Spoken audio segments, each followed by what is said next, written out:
बिस्मिल्लाहिर्रहमानिर्रहीम, अस्सलाम वालेकुम। आप देख रहे हैं कश्मीर क्राउन और मैं आपका मेज़बान राहिल गनई। इस वक्त हम ज़िला राजौरी के थन्ना मंडी सब डिवीज़न से आपको अपडेट कर रहे हैं, जहां पर आप मेरे पीछे देख रहे हैं कि कुछ नौजवान सरापा एहतजाज हैं। इनका साफ यही कहना है कि 2019 में गालिबन police constable to border battalion requirement test के लिए जो एप्लीकेशन जो दरख्वास्तें दायर की गई थी, उसके बाद कहीं ना कहीं इन लोगों को एक वक्त गुजरने के बाद ये कहा गया कि आप कोर्ट में चले जाएं। कुछ बच्चे जो थे नौजवान वो नौकरी को लेकर कोर्ट में चले गए, लेकिन कुछ ऐसे थे जिनको आज जब एडमिट कार्ड डाउनलोड करना था तो वहाँ पर उनको ये बताया जाता है कि आप रिजेक्ट लिस्ट में हैं। आखिर ऐसा क्यों है? आखिर ये किसकी गलती है? इंतज़ामिया कहाँ पर सोई थी? और आज इन लोगों को, आज इन बच्चों को दरबदर क्यों किया जाता है? ये एक अपने में एक सवाल है।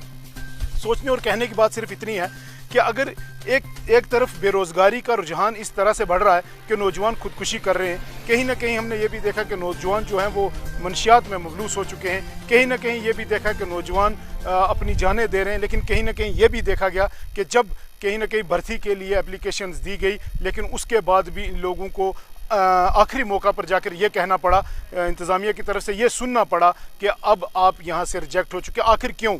जबकि हर सर्टिफिकेट, हर वो कागजात जो दरकार थे वो इनको मुहैया किए गए। तहसील ऑफिस से, एसडीएम ऑफिस से, तमाम जो डॉक्यूमेंट्स आप अपनी स्क्रीन पे देख रहे हैं वो तमाम इनको ऑफिशियली जो है प्रोवाइड किए गए, लेकिन उसके बाद आज भी इन लोगों को यही कहा जाता है नौजवानों को कि आप रिजेक्ट लिस्ट में हैं। आखिर ऐसा क्यों है? आखिर ये पूरी वजह क्या है? हमारे साथ बात करने के लिए कुछ नौजवान हैं। आइए हम इनसे बात करते हैं और सीधे आपसे इनकी बात आपसे करवाते हैं रूबरू, और इनका क्या कहना है और इनकी डिमांड क्या है। आपका नाम क्या है? सर मेरा नाम हनान अंजुम है, मैं विलेज खिनालकोट से ताल्लुक़ रखता हूँ। हमारी सर डिमांड ये है कि 2019 में सर हमने एप्लीकेशन लगाई थी बॉर्डर बटालियन की, तो सर उसमें हमें 3 दिन लगे इस प्रोसेस को। पहले दिन हमें यहाँ से राजौरी जाना पड़ता था DPL ग्राउंड में। पहले दिन हमें जाके वहाँ से एप्लीकेशन लेनी पड़ती थी, तो दूसरे दिन जाके बैंक में रिसिप्ट कटवानी पड़ती थी, तीसरे दिन जाके फॉर्म सबमिट करना पड़ता था। सर कितनी फ़ीस जमा करवाई है? सर वहाँ पे 350 सर टोटल। सर इस प्रोसेस को 3 दिन लगे सर, तो बहुत जाके सर वहाँ पे लाइन में लगना पड़ता था, बहुत दिक्कत का सामना करना पड़ता था। तो क्या जवाब क्या मिलता है जब आपके एडमिट कार्ड डाउनलोड करना है, तो आपको क्या वहाँ से क्या रिप्लाई आ रहा है? अब ये हुआ कि उन्होंने पूरा थन्ना मंडी जो है कैंसिल कर दिया था। अब हमारे में से कुछ लड़के उठे जो एवरेज होने वाले थे, उन्होंने जाके कोर्ट में रिट किया, हाई कोर्ट में।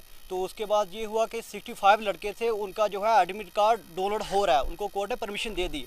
अब ये हमारे थन्ना मंडी के टोटल 1250 लड़के हैं, ठीक है। तो अब हम गए परसों एसडीएम सर के पास, उन्होंने बोला कि उन्होंने एसएसपी चंदन कोहली सर को कॉल की, उन्होंने ये बोला आगे से कि आप भी जाओ कोर्ट में रीट करो। अब हमारे में कुछ लड़के ऐसे हैं जिनका बाप बेचारा मजदूरी करता है, गरीब है, उनके लिए 100 रुपीज़ एफर्ट करना बहुत डिफ़िकल्ट है।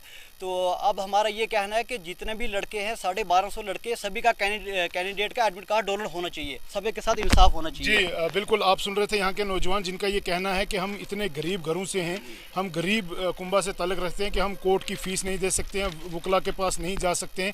हमारे साथ और भी नौजवान बात करने के लिए मौजूद हैं। क्या नाम है आपका? सर मेरा नाम इब्रार फारूक है। सर आप क्या डिमांड कर रहे हो? आप सर जो एप्लीकेशन हमारी रिजेक्ट की गई है, तो उसे हमारा दोबारा अप्लाई जो है हमें भर्ती किया जाए।